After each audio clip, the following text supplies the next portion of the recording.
Bonjour à tous, prenons un moment aujourd'hui pour lire et méditer un passage du livre du ciel de Luisa Picarreta.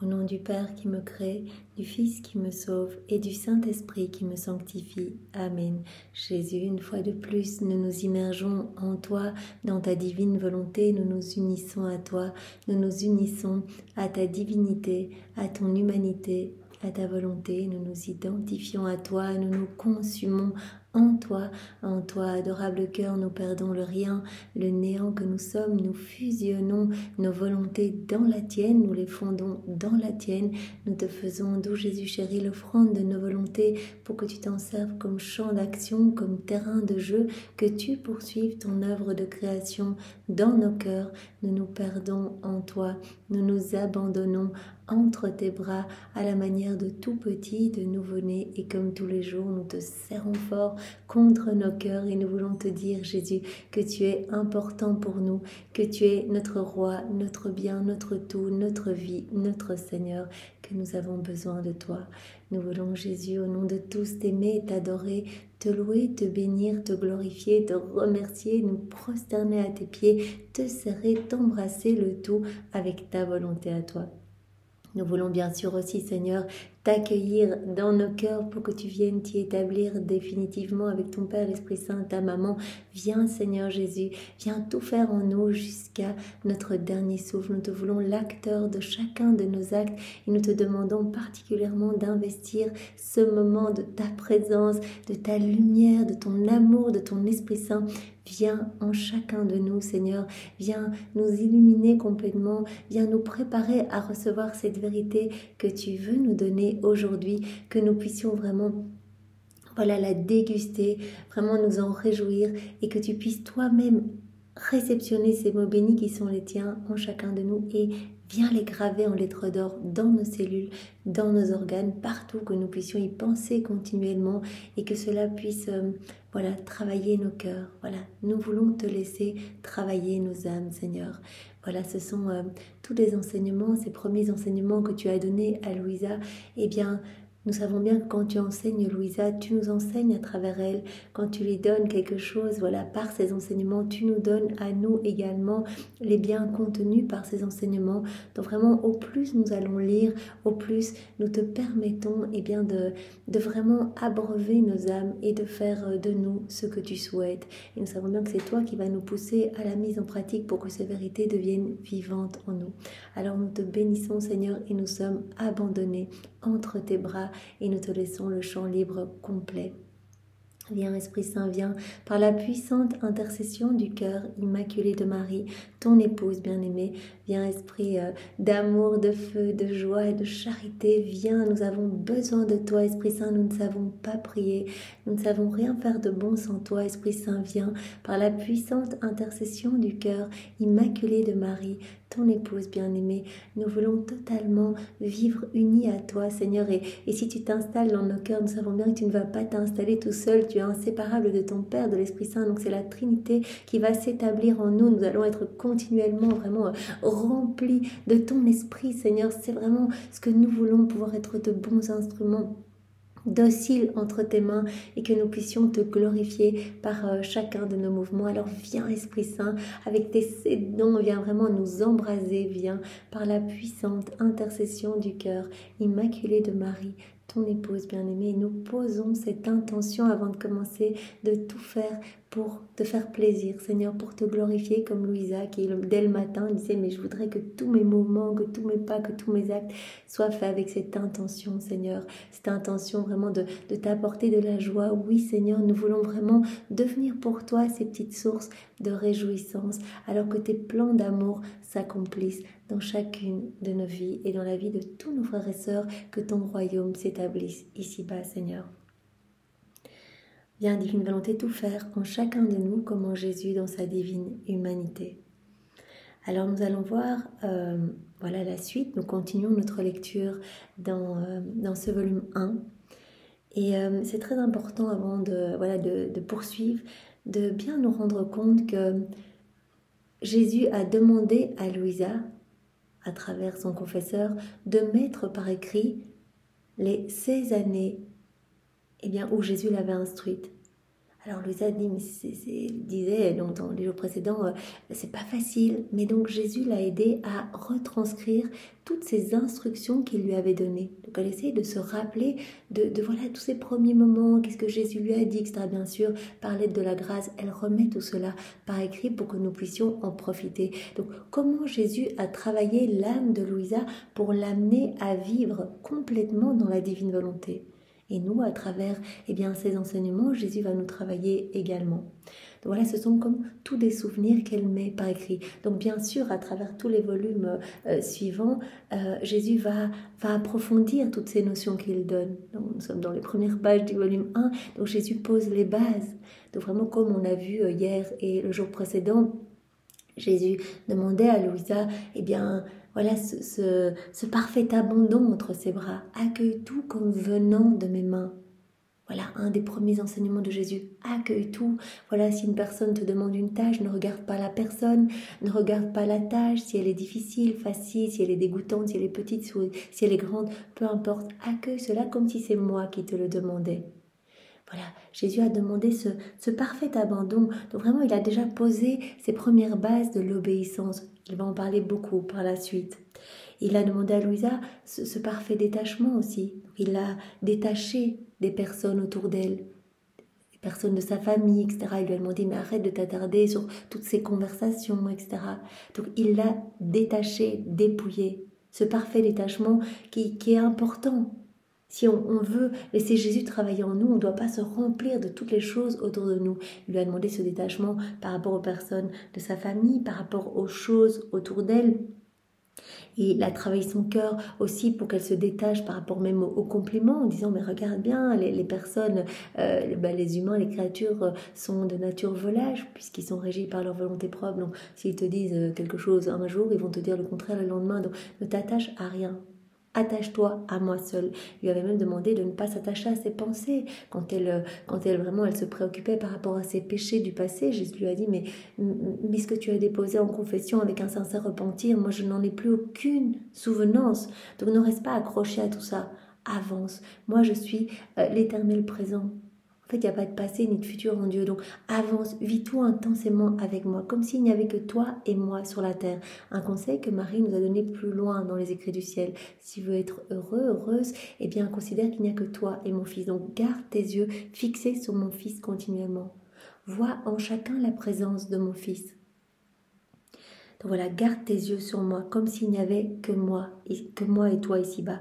Alors Jésus a posé également, dans les pages précédentes, les premières bases de l'humilité. Donc il veut conduire Louisa à ce profond anéantissement. Il n'y a pas de vie possible dans la divine volonté si on est totalement rempli de nous-mêmes. Donc il commence par cette parfaite humilité. Mais on sait très bien que ça va aller beaucoup plus loin. Jésus veut nous amener à notre néant, qu'on soit rien du tout pour qu'on puisse être rempli du tout qu'il est. Donc il avait vu hier, voilà, tu dois commencer par faire tes actes d'humilité, etc. Considérer que tu es comme un petit bébé, que tu ne peux rien faire sans moi. Appelle-moi continuellement. Voilà, commence tous tes actes en m'appelant. Reconnais que tu n'es que poussière, que néant. Il ne veut pas pointer le fait qu'on est misérable, pas du tout.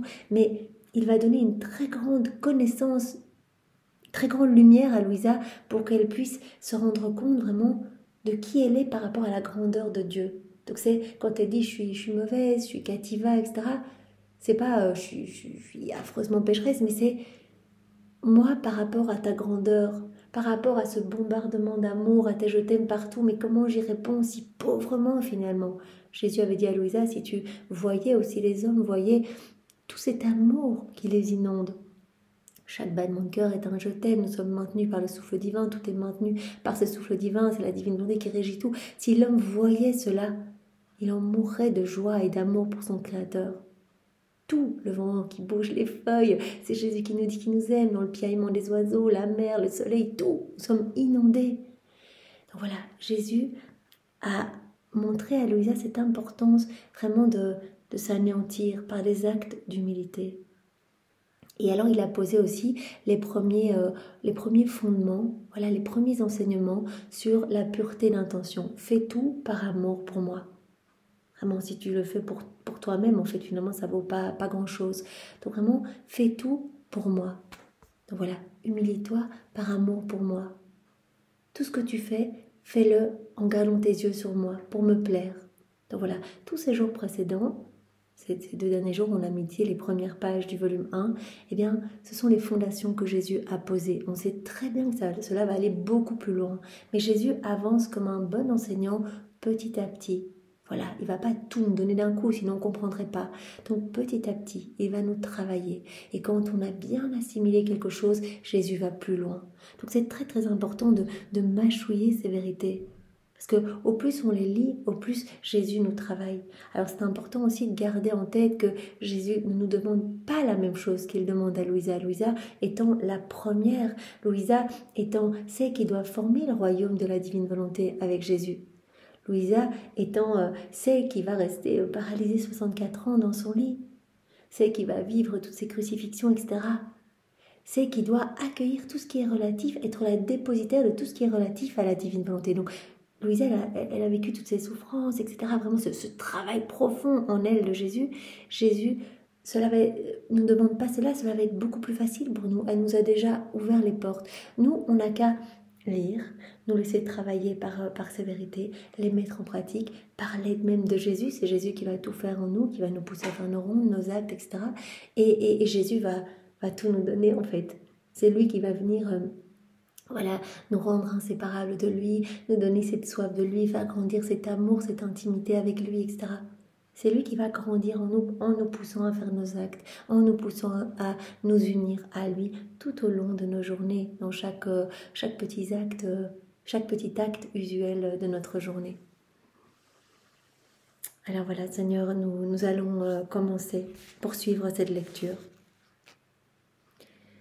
Donc aujourd'hui, on va voir, la créature doit mourir à elle-même et ne vivre que pour Dieu. Pour cela, elle a besoin d'esprit de charité et d'esprit de mortification. Donc Jésus va parler aujourd'hui, va accentuer le fait que l'âme a besoin de s'anéantir. Il va parler de cet esprit de mortification qui doit être fait toujours par amour pour lui.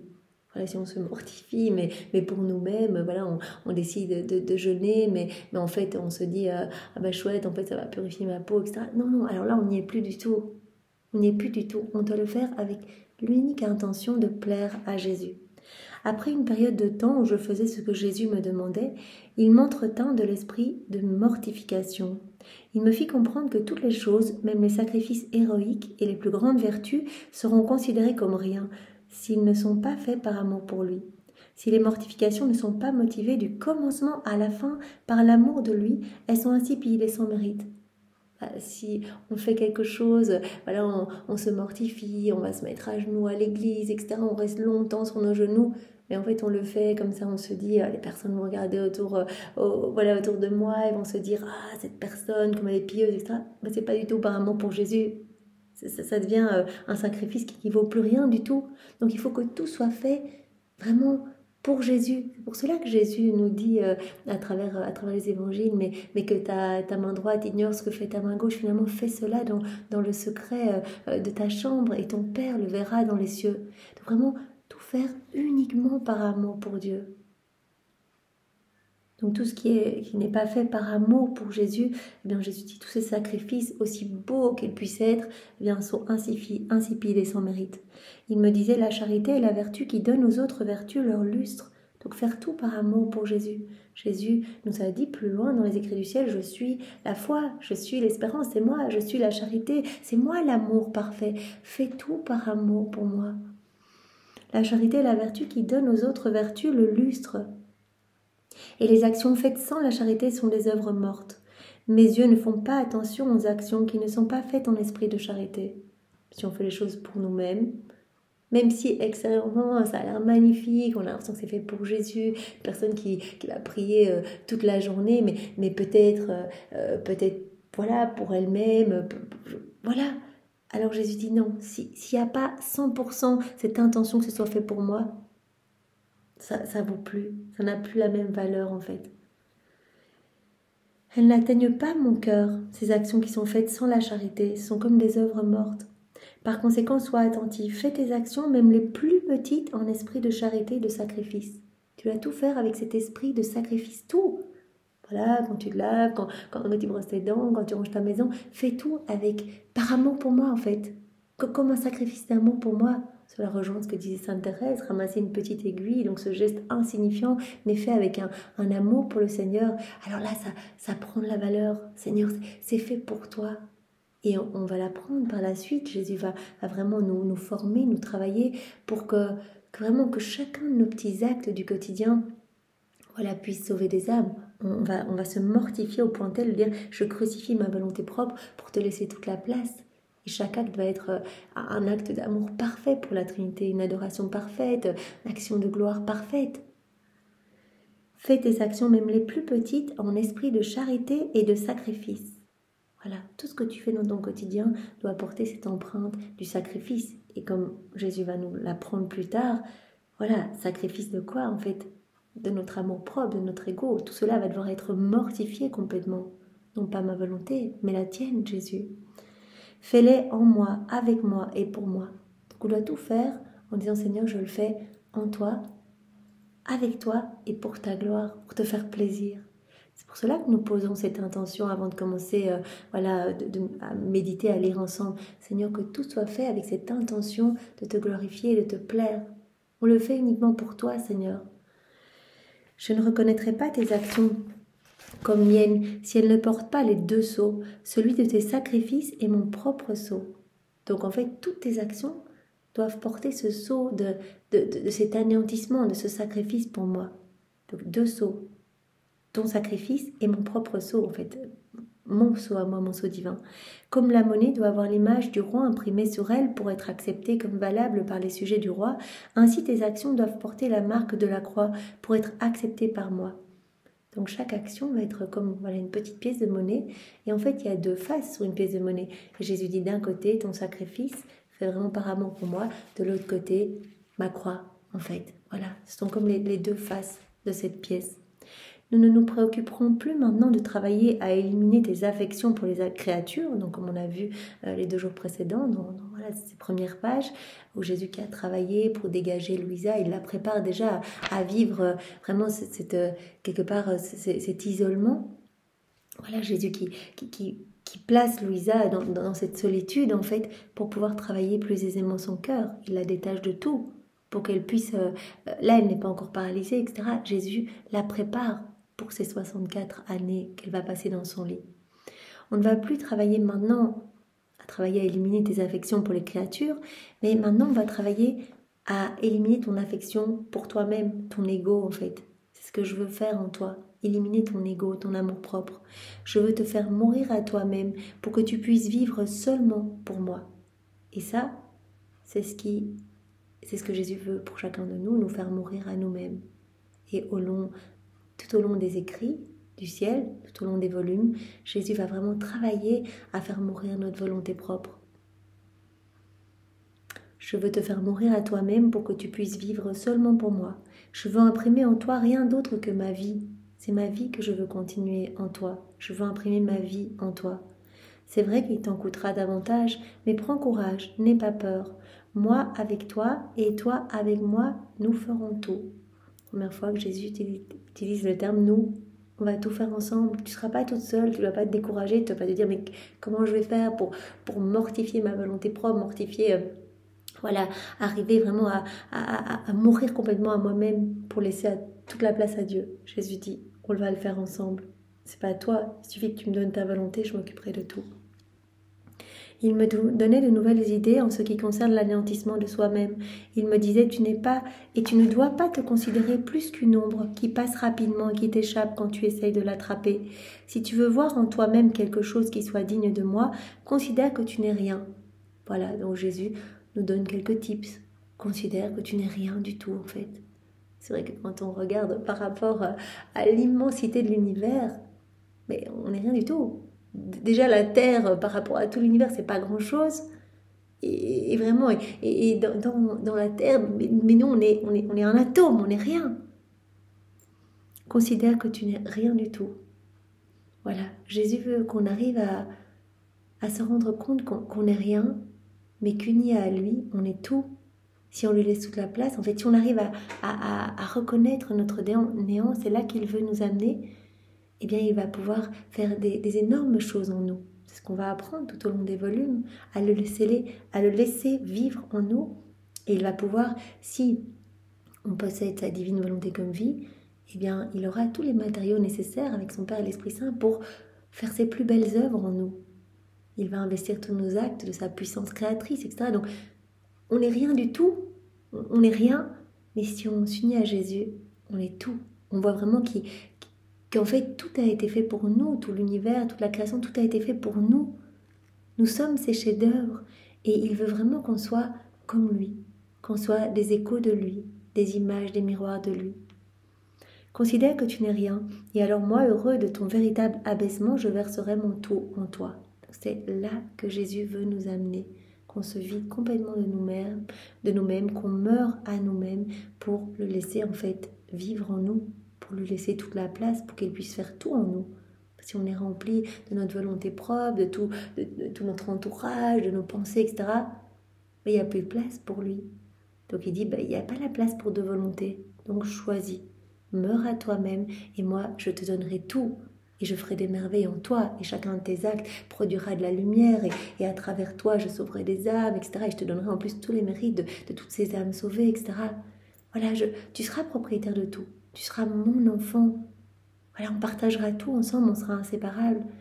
Tu pourras te couler partout où la divine volonté travaille et opère, inséparable de moi. Et quand Jésus nous a dit plus loin, tu seras partout avec moi, et tu étais partout avec moi tout au long de mon passage sur la terre, à chaque moment de ma vie, tu étais à côté de moi, lors de ma naissance, tu me prenais dans les bras, tu me consolais, tu retirais déjà tous les petits attributs de ma passion, voilà, que je portais, toutes ces petites insignes, ces couronnes d'épines innombrables pour ma mauvaise pensée, etc. Tu étais à côté de moi. Donc l'homme qui vit dans la divinité devient inséparable de son Créateur. Sans Dieu, on n'est rien du tout. Jésus veut nous amener à nous rendre compte de notre petitesse pour lui laisser toute la place, pour qu'il puisse faire de nous ce qu'il a décidé de toute éternité pour nous, en fait, que son plan pour nous puisse s'accomplir, que ses desseins d'amour puissent s'accomplir, qu'on puisse être ses chefs-d'œuvre, en fait. Heureux de ton véritable abaissement, je verserai mon tout en toi. En me disant cela, mon bon Jésus imprimait dans ma pensée et mon cœur un tel anéantissement que j'aurais voulu me cacher dans le gouffre le plus profond. Sachant qu'il m'était impossible de lui cacher ma honte, et pendant que je poursuivais dans la destruction de mon estime personnelle, il me dit « Approche-toi de moi, appuie-toi sur mon bras, je te soutiendrai et te donnerai la force de toujours travailler pour moi, de tout faire pour moi. Je ne vais pas te laisser de toute façon, je serai toujours à tes côtés. Voilà, tu veux me laisser plus de place ? T'inquiète pas, je vais t'inonder de grâce, c'est moi qui opérerai ce travail. » Donc parfois on peut s'inquiéter en disant « Mais oui, moi je veux tellement vivre dans la divine volonté, mais comment ? Même comment trouver le temps, lire les écrits du ciel, comment mettre en pratique, comment comprendre ses rondes ?» Tout va venir naturellement. C'est vraiment Jésus qui va nous donner sa force, qui va tout faire en nous. C'est lui. Alors on continue. L'âme doit totalement mourir à elle-même et on doit mortifier sa volonté dans tous ses choix. Étant infiniment parfait, Dieu ne peut que désirer que chacune de ses œuvres tende à sa perfection spécifique. Si donc tout ce qu'il a créé tend naturellement vers sa perfection et ne peut cesser de marcher vers son amélioration, alors, à bien plus forte raison, une créature à laquelle Dieu a donné une intelligence et une volonté personnelle ne peut laisser son perfectionnement stagner. On remarque que tout porte cette empreinte de la perfection de Dieu. Tout est manifestation de la perfection de Dieu, de sa puissance, de son immensité, etc. Il y a des petits attributs divins cachés partout. Et tout a été fait pour l'homme. Alors l'homme, le chef-d'œuvre de la création, il ne peut pas stagner, il ne peut pas rester tout petit, misérable, dans sa misère, rempli de son ego, de son amour-propre, plaçant la divine volonté sur la croix, etc. L'homme qui est le seul à avoir été doté de raison. Dieu nous a dit, Jésus nous a dit à travers les écrits du ciel un peu plus tard, voilà, qu'il aurait pu donner à chaque élément créé la raison. Combien de gloire la Trinité aurait reçu? Mais ça n'a pas été le cas. Donc nous sommes les seuls à avoir cette intelligence, cette raison, pour que nous prêtions nos voix aux éléments créés et pour que vraiment nous puissions être les rois de la création en fait. Jésus a dit, mais les éléments créés, en fait, ils sont là pour vous servir et moi je vous sers à travers les éléments créés.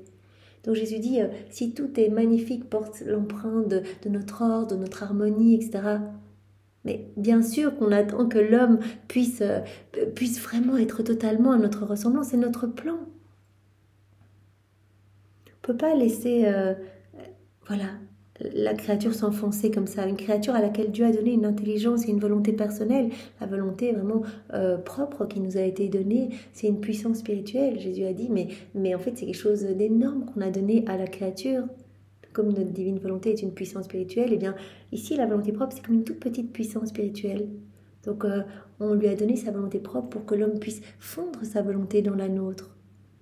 Et qu'il puisse, voilà, acte après acte, eh bien, voilà, nous laisser le remplir, l'embellir, créer de nouvelles choses en lui, etc. Si elle veut vraiment que Dieu trouve en elle son plaisir, voilà. La créature à laquelle Dieu a donné une intelligence et une volonté personnelle ne peut laisser son perfectionnement stagner si elle veut vraiment que Dieu trouve en elle son plaisir. Créé par Dieu à son image et à sa ressemblance, l'homme peut atteindre la plus haute perfection s'il s'applique à se conformer à la volonté de Dieu et à correspondre aux grâces qui lui sont accordées par lui. Voilà, donc bien sûr, cela ira beaucoup plus loin. On ne doit pas seulement se conformer à la volonté de Dieu, s'immerger dans la divine volonté, laisser Dieu faire en nous, et on va atteindre la plus grande perfection. On sera totalement à la ressemblance de Dieu, la ressemblance se manifestant dans l'agir. Donc Adam, voilà, quand il agissait dans son état d'innocence, il apportait de la joie à son Créateur, et tout était magnifique, tout était porteur de lumière, il glorifiait complètement la Trinité à chacun de ses pas, à chacun de ses regards, etc. Tout était sublime en lui, en fait. Et vraiment, avec cet acte croissant, eh bien, voilà, il y avait de plus en plus de beauté dans son âme, sans limite. Voilà, à chaque fois, son âme était davantage dilatée et Dieu y plaçait de nouvelles choses, de nouvelles saintetés, de nouvelles connaissances, etc. Et voilà, Jésus nous a dit tellement de fois à travers les écrits du ciel, voilà, je veux vous ramener à cette place qu'avait Adam dans son état d'innocence. Je veux que vous soyez beaux en fait. Je veux que vous soyez des êtres de lumière, des enfants de lumière. Je veux vous revêtir de ce manteau royal qu'a perdu Adam qui était en la divine volonté. Si le Seigneur est près de moi et veut que je m'appuie sur son bras, et si par sa seule attirance il me presse de me jeter dans ses bras paternels, et si de plus il veut que je prenne toute ma force en lui afin de bien faire toutes choses, ne suis-je pas une idiote si je refuse cette grâce et que je ne me soumette pas à sa divine volonté? Jésus l'a bien dit, je te donnerai ma force. Je te donnerai tout. Bien, donne-moi juste ton oui, je m'occuperai de tout. Jésus a dit, mais est-ce que je ne serais pas un peu stupide de ne pas me jeter dans les bras de Jésus, de lui faire confiance? Donc Jésus nous appelle vraiment à cet abandon une fois de plus. Donc toutes les notions qu'il nous donne dans ce volume 1 vont être creusées. Jésus va nous donner de plus en plus. Elles vont être explicitées. Il va de plus en plus travailler nos cœurs pour que nous puissions nous abandonner à lui, que nous puissions lui faire confiance, que nous puissions le laisser vivre en nous. C'est pourquoi moi, plus que toute autre créature, je crois qu'il est de mon devoir de toujours suivre mon adorable Jésus, lui qui me dit « Par toi-même tu es aveugle, mais n'aie pas peur. Ma lumière maintenant plus que jamais sera ton guide. Je serai en toi et avec toi pour faire des choses merveilleuses. Suis-moi en toutes choses et tu verras. » C'est moi qui serai ta lumière. Ma lumière sera ton guide, donc ne t'affole pas de savoir comment tu vas procéder. Je vais t'aider.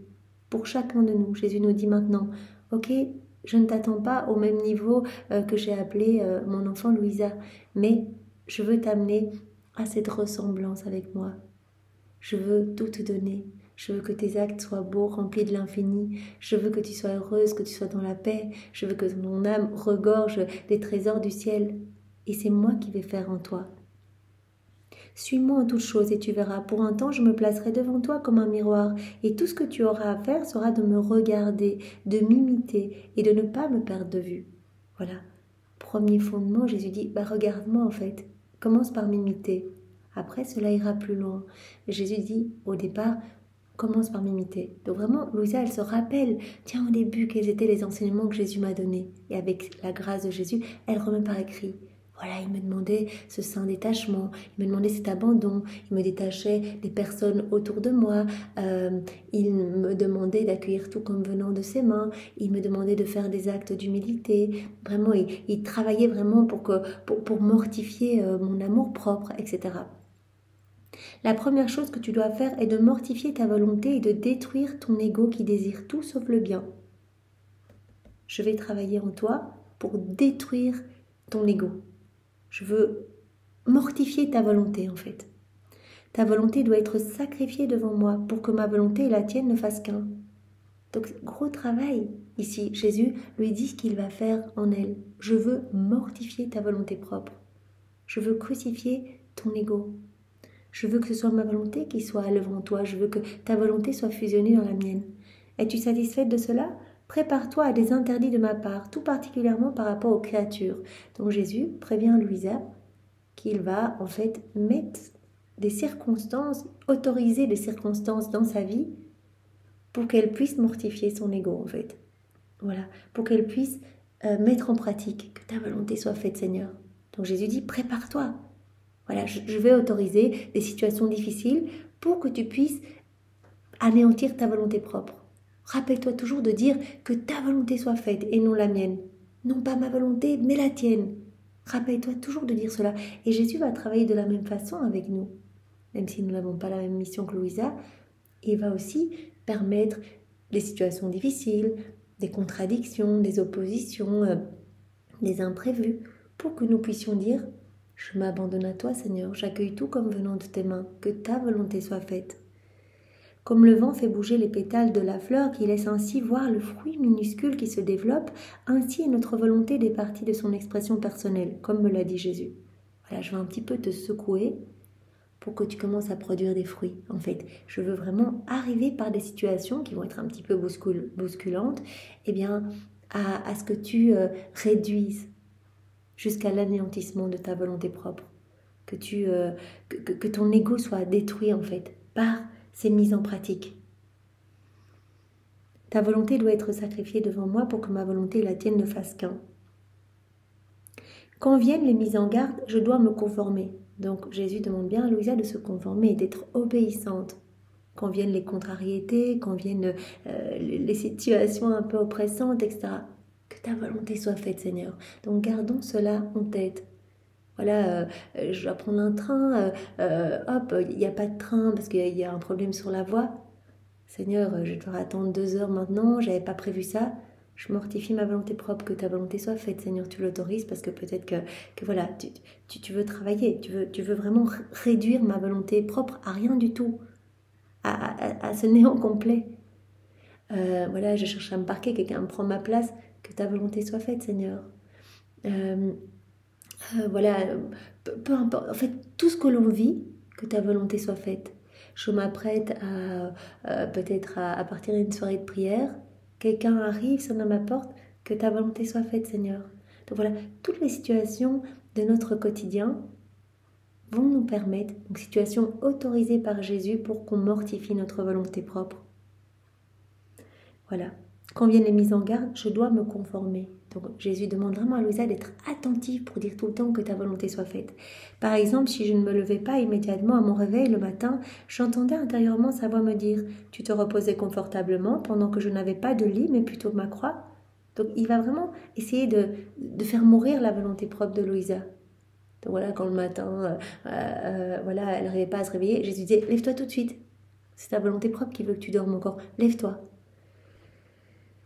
Ne sois pas si complaisante. Et si je portais mon regard trop loin quand je marchais, il me grondait en disant « Je ne veux pas que ton regard s'étende au-delà du nécessaire, afin que tu ne trébuches pas. » Je marchais, elle regardait un peu plus loin, les paysages. « Non, je veux pas que tu t'attardes à droite à gauche. Mortifie ta volonté propre. » Donc bien sûr, il ne nous est pas demandé la même chose. Mais juste dans notre quotidien, Jésus va autoriser des situations pour réduire notre volonté propre en fait.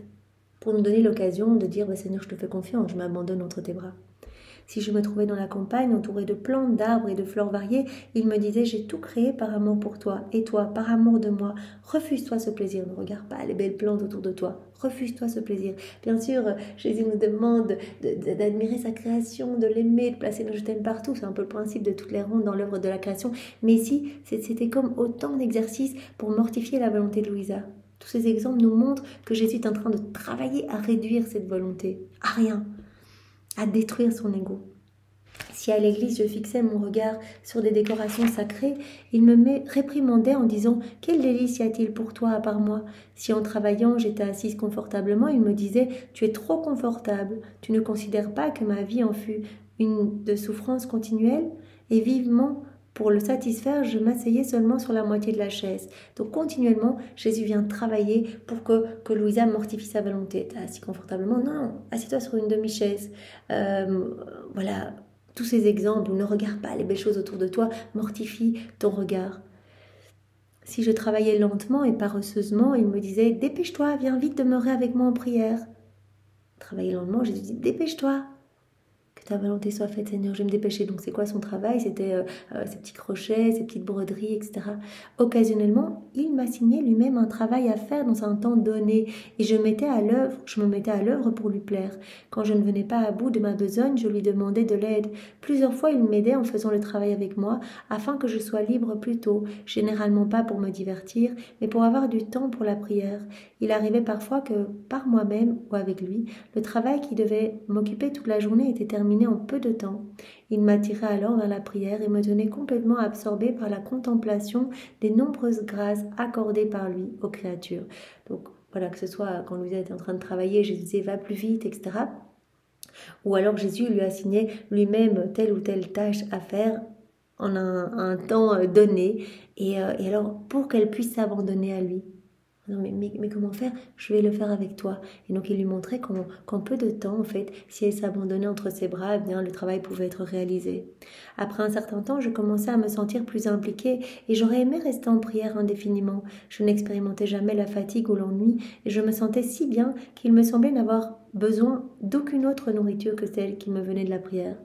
Parfois, elle se sentait tellement bien dans la prière qu'elle voulait rester. Elle se dit, mais j'ai même pas besoin de nourriture. Et d'ailleurs, c'est ce qui va se passer tout au long de sa vie plus tard, quand elle ne va se nourrir que de l'Eucharistie, finalement. Donc, se nourrir de l'Eucharistie, de la prière, des paroles de Jésus. Mais là, Jésus, pour mortifier sa volonté, lui disait, va manger maintenant.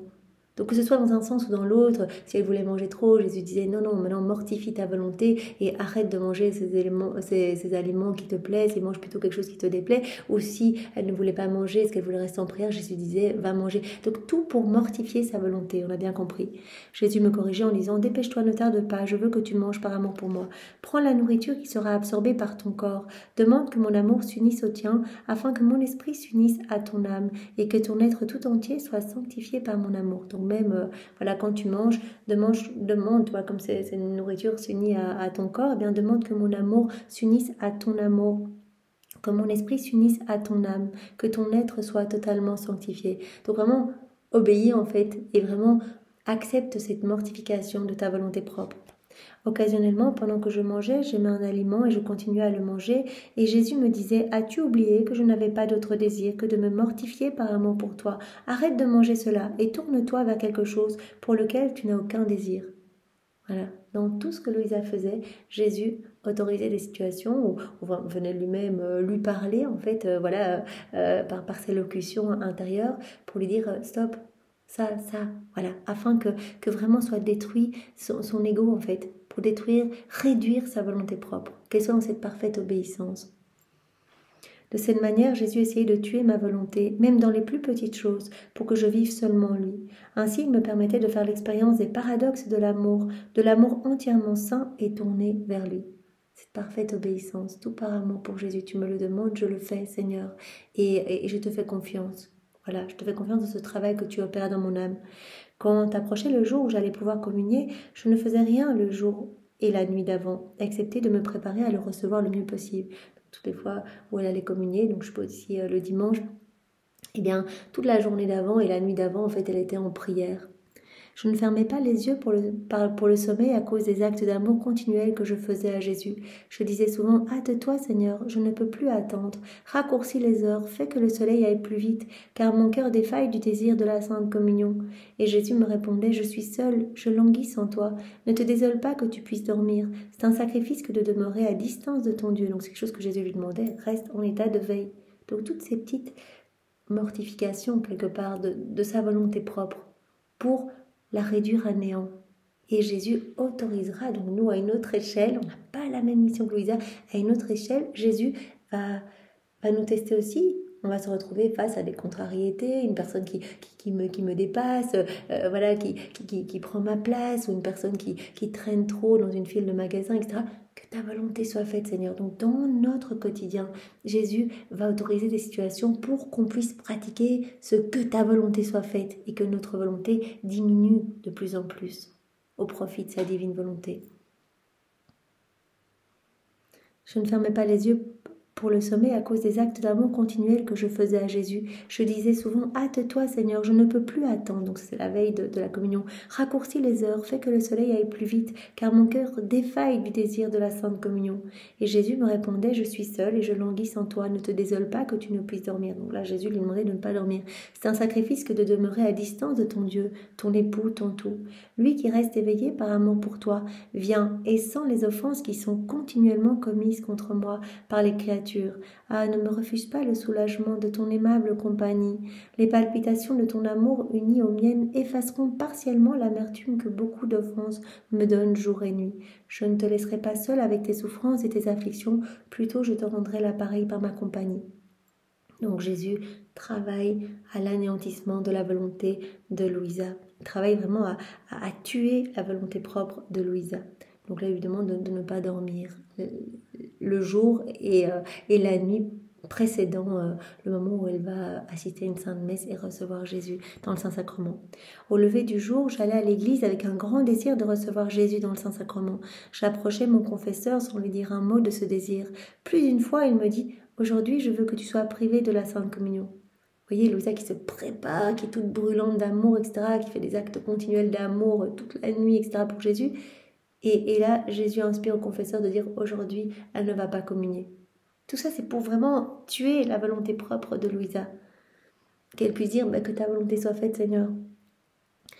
Voilà, plus d'une fois, il me dit « Aujourd'hui, je veux que tu sois privé de la Sainte Communion. » Ceci était si dur pour moi que souvent je commençais à pleurer. Mais je ne voulais pas révéler à mon confesseur l'amertume que mon cœur ressentait. Puisque Jésus voulait que je me résigne au désappointement, je cédais pour qu'il ne me gronde pas. Il voulait que j'aie une complète confiance en lui, lui mon plus grand bien. Souvent, je lui ouvrais mon cœur et lui disais « Oh mon doux amour, est-ce que ceci est le fruit de cette vigile que nous avons faite tous les deux cette nuit ?» Ces actes d'amour, cette prière, etc. Qui aurait pu imaginer qu'après tant d'attentes et de désirs, j'aurais à me passer de toi? Je sais bien que je dois t'obéir en tout, mais dis-moi, mon bon Jésus, puis-je rester sans toi? Qui me donnera la force qui me manque présentement? Est-ce que j'aurai le courage et la force de quitter l'église sans t'amener à la maison avec moi? Je ne sais pourtant que faire d'autre, mais toi, oh mon Jésus, si tu le désires, tu peux remédier à tout ça. Donc vraiment, elle est profondément meurtrie dans son âme, dans tout. Je me suis préparée, etc. Et hop, le confesseur me dit que je ne peux pas communier. C'est vraiment une énorme souffrance pour Louisa. Et tout ça, c'est le travail vraiment de la grâce. C'est Jésus qui est en train de purifier son âme, qui est en train de tuer sa volonté propre. Une fois, pendant que je parlais ainsi, j'ai ressenti une chaleur inhabituelle en moi. Ensuite, une flamme d'amour fut allumée en moi et j'entendis sa voix me dire intérieurement, donc par sa locution intérieure. Donc plus tard, Louisa va nous parler de toutes les différentes façons dont elle entend Jésus, voilà, où elle le voit, etc. Mais ici, c'est une locution. Sois calme, je suis déjà dans ton cœur. Pour quelle raison es-tu si effrayé? Ne sois pas triste, je veux moi-même sécher tes larmes. Tu as fait une communion spirituelle, je suis en toi de toute façon. Pauvre petite, c'est vrai, tu ne pourrais pas vivre sans moi, n'est-ce pas? Je m'émerveillais de ces paroles de Jésus et du travail qu'il accomplissait en moi. Anéanti à l'intérieur de moi-même, je me tournai vers mon Jésus et lui dis « Si je n'avais pas été aussi méchante, tu n'aurais pas inspiré à mon confesseur de me rebuter comme il l'a fait. » Elle a l'impression que c'est le résultat de fautes qu'elle a commises. Mais c'est le travail de la grâce en elle, en fait. C'est vraiment ce travail de purification et d'anéantissement de sa volonté propre. Donc nous, parfois, voilà, on a l'impression que telle ou telle situation, c'est tellement dur à vivre, mais c'est pour qu'on donne notre fiat, qu'on dise « Mais Seigneur, mais j'accueille tout, que ta volonté soit faite. » Ces contrariétés, ces oppositions, ces choses que tu autorises, je les accueille, Seigneur. Je veux tout vivre uni à toi. Je te fais confiance.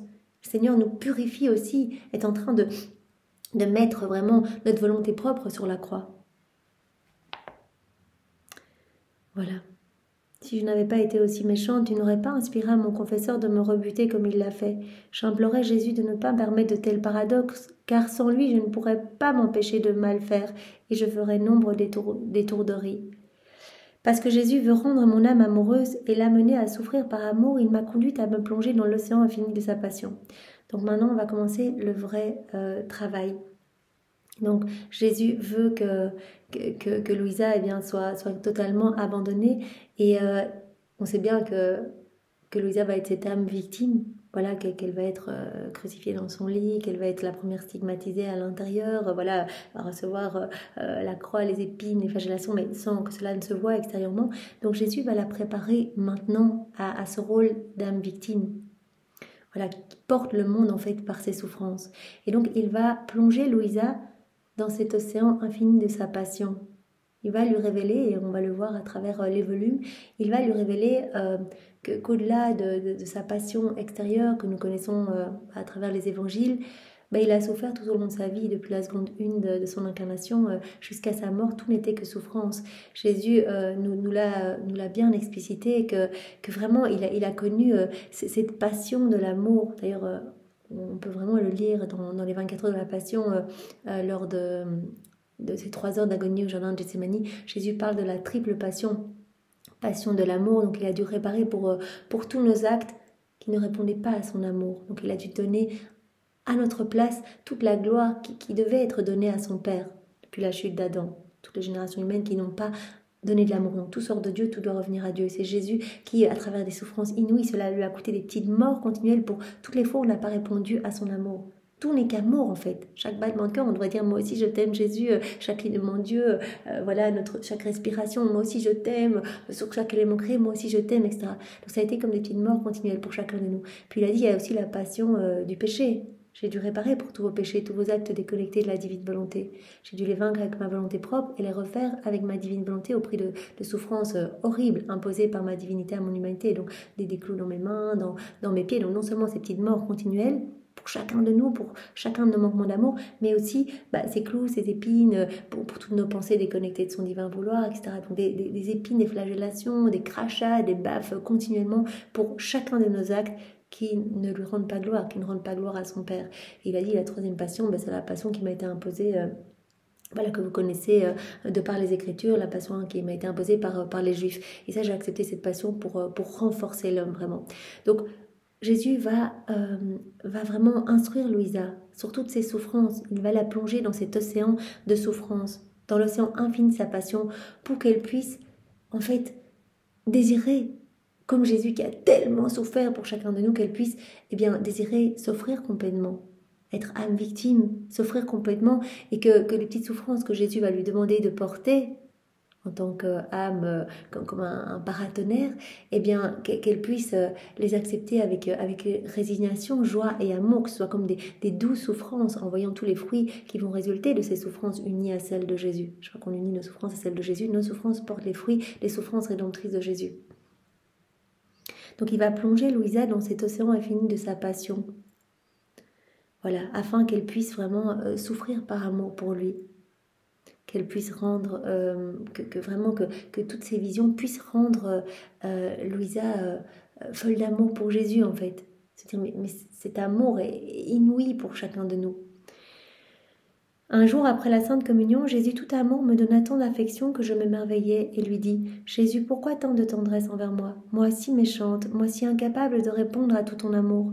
Sachant que je dois t'aimer de retour, j'ai peur que tu me laisses à cause de mon indifférence. Cependant, je te vois plutôt toute montée et me pressant sur toi plus que jamais. » Alors aimablement comme toujours, Jésus me dit « Ma bien-aimée, les choses du passé n'ont rien fait de plus que de te préparer un peu. » Tout ce que je t'ai donné, tout ce que j'ai autorisé, toutes les instructions que j'ai données, les enseignements, etc., les actes de mortification, voilà, tout ça, c'était pour te préparer au travail, que vraiment à ce que je veux faire en toi en fait. Maintenant, j'en viens au travail. Je veux que ton cœur soit disposé à entrer dans l'immense océan de mon atroce passion, si bien que quand tu auras vraiment compris l'intensité de mes souffrances, tu puisses comprendre l'amour qui me consumait quand je souffrais pour toi et pour tous mes enfants. Voilà, donc je veux te plonger dans cet océan de souffrance pour te préparer maintenant à ce rôle d'âme victime en fait. Ce rôle qui a été choisi pour toi de toute éternité. La Trinité, le Père, Jésus, l'Esprit Saint qui ont cherché à travers les siècles, qui ont cherché partout l'âme la plus petite pour la choisir, pour être la dépositaire de tout ce qui est relatif à la divine volonté, pour qu'elle puisse vraiment se laisser totalement former, travailler par les mains divines et être la première créature investie du péché originel à laisser la divine volonté pleinement œuvrer en elle. Mon mari était totalement régi par la divine volonté, mais mon mari, c'est l'Immaculée Conception. On n'aurait pas pu se dire que c'est possible pour nous. S'il y avait juste Marie et Jésus qui avaient vécu dans la divine volonté, ce serait dit oui, mais pour Marie, c'est différent. Voilà, l'Immaculée Conception. Mais le fait qu'il y ait voilà, une créature comme nous, investie du péché originel, qui vraiment s'est laissée parfaitement purifier, qui vraiment s'est laissée travailler, on se dit c'est possible en fait. Et Jésus, en instruisant Louisa, vient nous instruire nous aussi. En travaillant le cœur de Louisa, il vient travailler notre cœur. Donc il est en train de la travailler pour cette mission spéciale d'âme victime. Voilà, je veux que tu comprennes l'amour qui me consumait quand je souffrais pour chacun de mes enfants. Dis-toi ceci, quel est celui qui a tant souffert pour moi? Et que suis-je, moi, si vile créature? Et tu ne repousseras pas les blessures et les peines de la passion que tu souffriras par amour pour moi. Enflammé par l'amour, ton âme acceptera la croix que j'ai préparée pour toi. Quand tu considéreras tout ce que moi, ton professeur, j'ai souffert pour toi, ta souffrance te semblera une ombre. Tu accepteras tout, finalement. Tout te semblera tout petit par rapport à tout ce que moi j'ai souffert. Ta souffrance te semblera douce. Souffrance douce, c'est un peu comme, voilà, comme une maman qui accouche. C'est une souffrance, effectivement, mais une souffrance douce parce qu'elle sait qu'elle va avoir son bébé dans les bras. Donc ici, Jésus va inviter Louisa, et on va le voir tout au long des écrits, à ne pas regarder sa souffrance pour elle-même, mais à regarder ce que ces souffrances vont produire, tout comme Jésus, c'est ce qu'il a fait tout au long de sa vie. Regardez pas toutes ces morts continuelles, ces flagellations intérieures, enfin, à non plus finir, ces couronnes d'épines, affreux en fait. Il a dit, mais si je n'avais pas été soutenu par ma divinité, je serais mort à chaque instant, à chaque seconde, véritable mort. Mais Jésus dit, mais en fait, c'était une douce souffrance parce que je voyais toutes les âmes qui, à travers les siècles, allaient être sauvées, revenir à moi, se sanctifier, etc.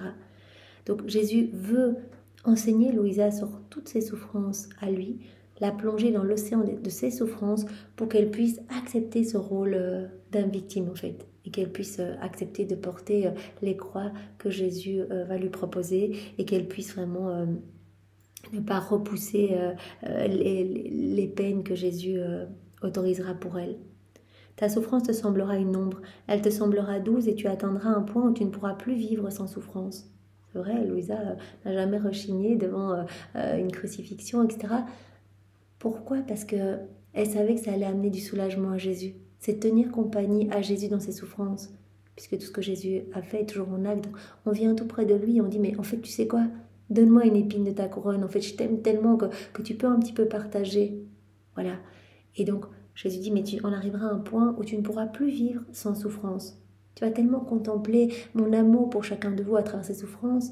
Et tu vas en fait désirer que toutes les âmes soient sauvées, après tout ce que j'ai souffert pour chacune d'elles, que tu vas vouloir m'offrir tes peines pour le salut de tes frères et sœurs, pour me soulager. À ces mots, je me sentis plus désireuse de souffrir. Néanmoins, ma nature tremblait à la pensée des souffrances que j'aurais à endurer. Aussi, j'ai prié Jésus de me donner assez de force et de courage et de me faire expérimenter l'amour à travers les souffrances auxquelles il m'appelait. Par cette requête, je n'avais pas voulu l'offenser ni tirer parti du grand pourvoyeur de dons qu'il est. Donc elle se dit, mais d'accord pour les souffrances, mais donne-moi la force de les supporter, et puis aussi donne-moi de l'amour, quoi, que je puisse tout faire par amour pour toi. Que ce soit pas avec voilà, dégoût que j'accueille ces souffrances, quoi. Jésus, dans tout son amour et sa douceur, poursuivit ainsi. Ma fille, ceci va de soi. Si une personne qui entreprend quelque chose ne ressent pas un transport d'amour pour ce qu'elle entreprend, elle ne peut être motivée pour accomplir son travail. C'est logique que tu vas être rempli de tellement d'amour pour moi que tu voudras tout faire. Vous allez demander, mais Jésus, mais partage-moi encore tes peines. Chaque fois, même elle disait, s'il te plaît, plus de souffrance pour te consoler en fait, pour apaiser les tiennes, tellement je t'aime. C'est pas du dolorisme, c'est pas quelque chose, vraiment on pourrait se dire des souffrances. Non, c'est vraiment juste pour te soulager, en fait, pour que tu puisses déverser en fait une petite goutte de ce calice affreux de souffrance vraiment que tu as bu, et que voilà, tout est toujours en acte. Donc je veux te consoler, je veux être près de toi. Partage-moi tout, Seigneur. D'autre part, ceux qui entreprennent quelque chose de mauvaise foi, même s'ils l'achèvent, ne recevront pas ma récompense. Donc à nouveau, la pureté d'intention. Jésus dit, cela va de soi. Je te donnerai toutes les grâces pour que tu fasses tout par amour pour moi. Quant à toi, pour tomber en amour avec ma passion, tu dois avant tout considérer calmement et dans la méditation tout ce que j'ai enduré pour toi, afin que ton jugement se conforme au mien, qui ne ménage rien par amour pour l'aimer. Je veux que tu médites sur ma passion.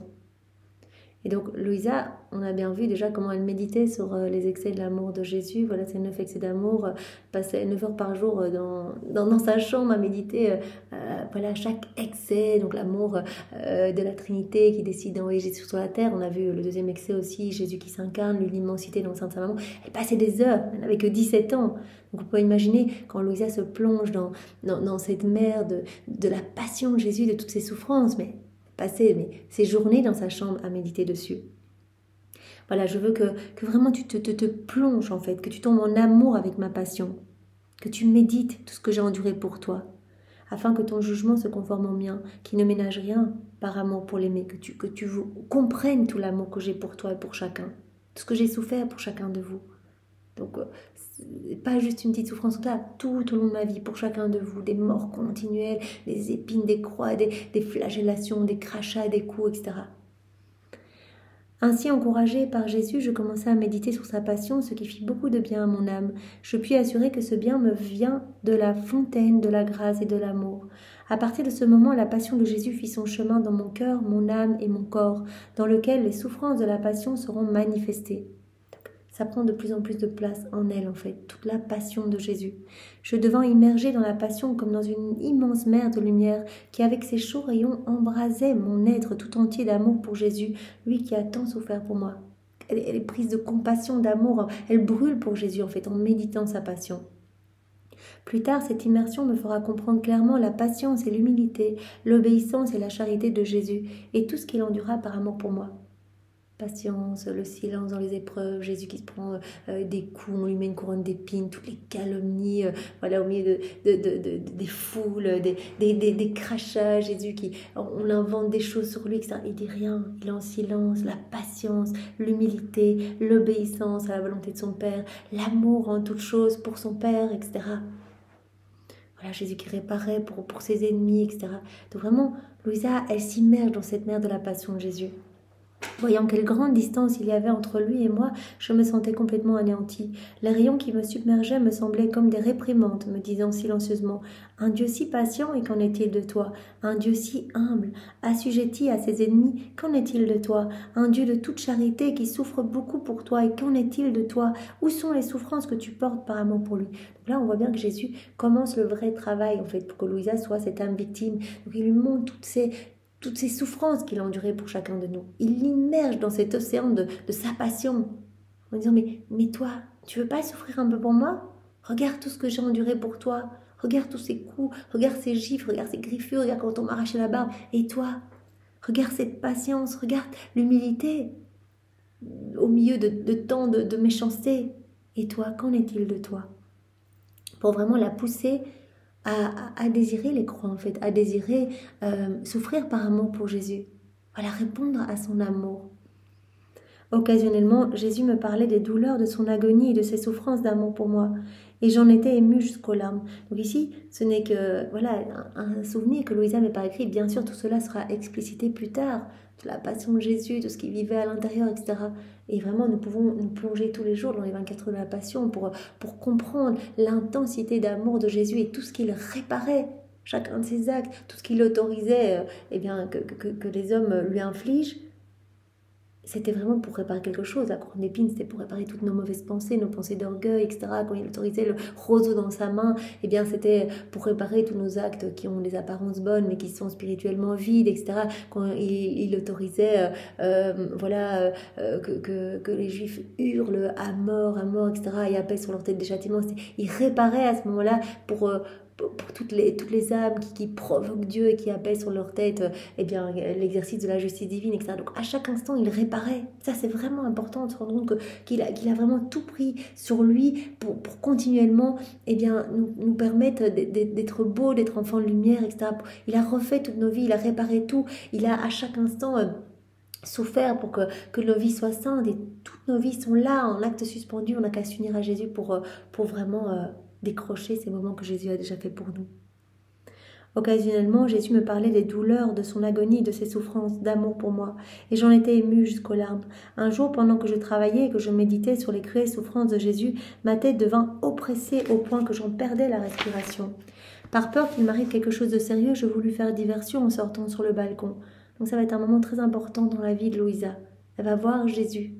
Elle va aller à son balcon alors qu'elle est en train de méditer depuis de longues heures sur l'agonie de Jésus, sur ses souffrances, etc., l'amour qu'il a pour nous. Elle va voir Jésus en train de porter sa croix dans la petite ruelle devant son balcon. Et Jésus va lui dire « Âme, aide-moi ». Là, je vis une foule immense de gens passant dans la rue. Ils conduisaient mon très gentil Jésus, le poussant et le tirant. Jésus portait sa croix sur son épaule, il était exténué et suait le sang.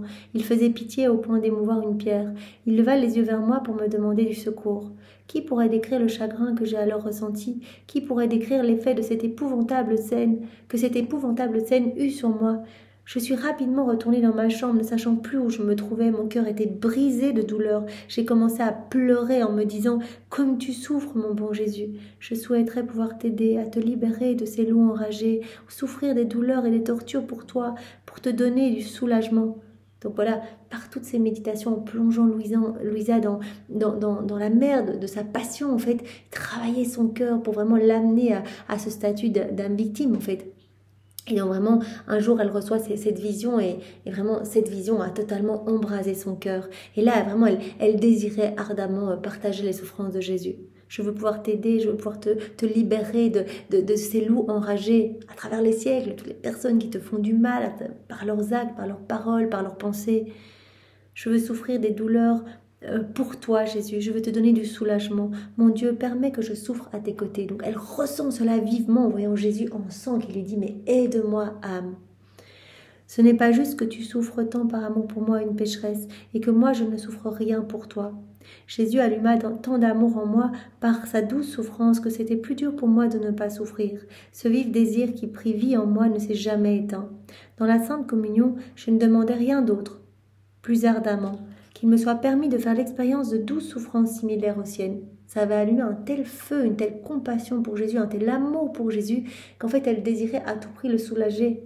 Pas je veux des souffrances pour souffrir, pour te soulager, Seigneur, tellement je t'aime et tellement je veux être à tes côtés, moi, pécheresse, toi qui est l'immensité, la pureté, la beauté, l'amour, qui vraiment nous aime immensément, je veux partager ce que tu souffres en fait. Donc elle le demandait après chaque communion, elle demandait finalement que ça, je veux souffrir par amour pour toi.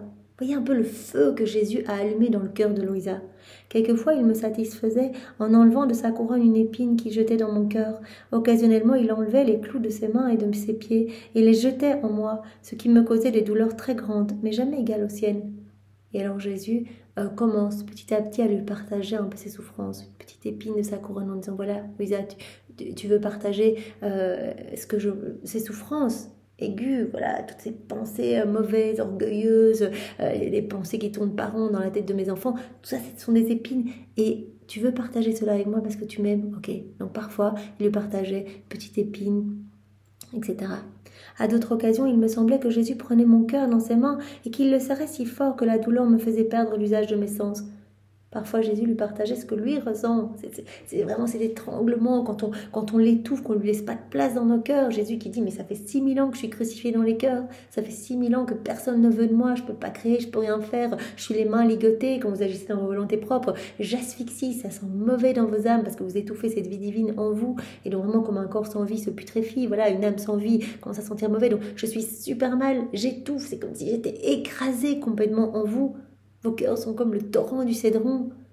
Et Jésus, voilà, quand on lui a dit « partage-moi un peu de tes peines », eh bien voilà, Jésus, mais tout ça se fait évidemment au niveau spirituel. Donc, il prenait son cœur et il lui partageait ses souffrances. Et sentait comme son cœur écrasé.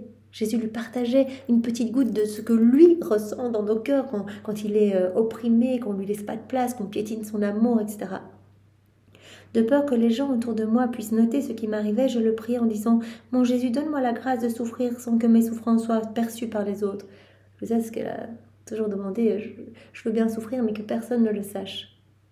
Il était encore à milieu de se douter de cette grande mission qui l'attendait et vraiment de vraiment qu'elle allait nous ouvrir la porte à ce fiat de la sanctification et que vraiment que voilà, que ces écrits allaient éclairer de nombreuses âmes, etc.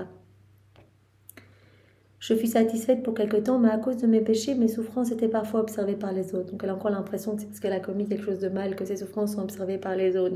Mais Jésus, c'est exactement ce qu'il fait. Et donc vraiment, c'est magnifique toutes ces pages que nous venons de lire. Nous voyons vraiment ce travail en Louisa pour l'amener à cette mission prévue par Dieu de toute éternité pour elle. Et à travers elle, Jésus nous donne des enseignements aussi. Voilà. Tu dois mortifier ta volonté propre. Pas au niveau de Louisa, avec s'asseoir sur une demi-chaise, voilà, je veux manger quelque chose de bon, finalement je le mange pas pour manger quelque chose qui me déplaît, etc. Pas à ce niveau-là, mais dans notre quotidien. Voilà.